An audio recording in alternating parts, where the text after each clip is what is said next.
Oggi vi mostro un'unghia dell'alluce ispessita con distrofia e vi faccio notare come ho trovato un calletto che fa molto male nell'unghia distale, appunto del penultimo dito. Andiamo a vedere. Buongiorno amici, sono Grazia e benvenuti nel mio canale. Voglio ringraziare a tutti per esserci, grazie a coloro che si iscrivono, che lasciano un like, che commentano. Grazie a tutti, in particolare gli abbonati, e grazie a chi si iscrive, chi commenta e chi sceglie questo canale. Questo canale serve per supportare, per aiutare e condividere l'esperienza oltre quarantennale del mio lavoro, per cui un abbraccio a tutti e benvenuti.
Grazie a tutti amici per aver guardato il video fino alla fine.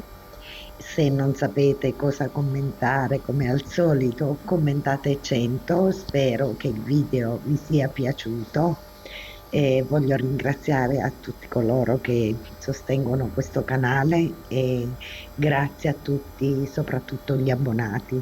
Chi non si è ancora iscritto, iscriviti, attiva le notifiche e lascia un like. Grazie.